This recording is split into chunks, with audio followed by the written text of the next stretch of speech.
لە کەرکووک هەڵمەتی بانگەشەی جەماوەری بۆ پشتیوانیکردن لاوپەیمانی کوردستان درێژەی هەیە. دوکانەکانی تەنیشتگەراجی سلێمانیە لە کەرکووک وەفدێکی مەحوەری مام قاسم کاسبکاران و پیشەوەرانی بازاڕەکەی بەسەر کردەوە. هاتوون بۆ لایەن دەستیان ماچکەین دەستیان بگوشین داوایان لێ بکەین دەنگ بە کاندیدەکەمان بدەن. ئەمە بۆ خۆی ئەم جەولێ بۆ خۆی ئەو وەڵامەیە کە یەکێتی نیشتیمانی کوردستان دەوێت لە خانە قوڕەکان و دەست پێ بکە خۆتان نەزانن یانی یەکێتی بە فەلسەفە تەمسیلی ڕەنجەرانی بیر و بازووەکە ئێمە جێچین لەوانە.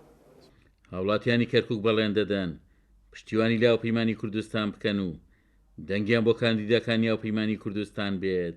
بەڕاستی ئەم دەنگانە دەنگانێکی زۆر گرنگە مەسلەی کوردایەتی ئەوەیە ئیشەڵا داوا لە هەموو گەنجەکان نەگەین لە هەموو لایەکەین ڕۆن بۆ دەنگان و دەنگمن بە کورد هەمووی پشتیوانی هاوپەیمانی کوردستانەکە بە ئیزنی خوای گەورە ئیشەڵا دەنگی شێن و هەموو کاتی هەر پشتیوانیان کردو باوکو ئێمە ئەو پشتیوانیان ناگەین ئەوانی شیشەڵا ئاگیان لە داهاتووی گەنجەکانی کەرکووک بێت.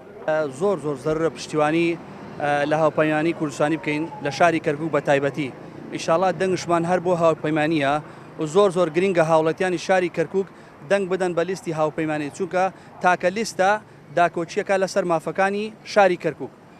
لە بەرامبەر متمانە بەخشینی جەماوەر پێیان کاندیداکانی هاوپەیمانی کوردستان بەڵێن دەدەن خزمەتی دانیشتوانی کەرکووک بکەن بەبێ جیاوازی. هەڵبەتە ئەمە توێژی گرنگە لێرە ئەم نەک ئەم توێژە هەموو توێژەکان کەوا کێشیانی ڕۆژانە ئێمە وەکو هەڵمەتی بانگەشات دابەزینە ناو گەڕەکان ناو بازاڕەکان بۆی لە نزیکە گوێمان لە کێشەکانیان بێ بۆی بکەنە بەرنامەی کارمان ئەوەی ئێستا جێبەجێکرێ بۆمان ئەکرێ ئێستا جێبەجێکرێ ئەوە نابیخێنە بەرنامەی کار لە داهاتووە کە چوینە پەرلەمان کاری سەرسەختی شارەکەمان و خەڵکەکەمان بین. ئێمە وەکو هاوپەیمانی کوردستان کار ئەەکەین لەسەر ئەوەی کە جیاوازی نەبێ لە خزمەت گوزاری و لە گەیاندنی خزمەت گوزاری بۆ ئەم پێک هاتانی کە لەم گەڕەکە جێنشینانە پێک هاتووە لە تورکمان و عەرب و لەسەر هەمان ڕێبازی مام جەلال کە ڕێبازی چەپکە گوڵەکە بمێنینەوە.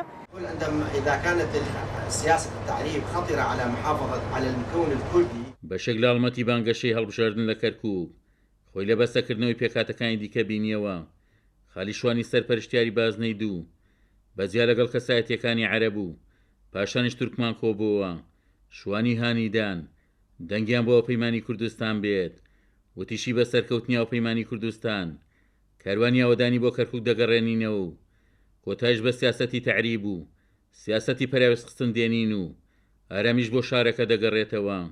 عومەر غەریب، کورسات نیوز، کەرکووک.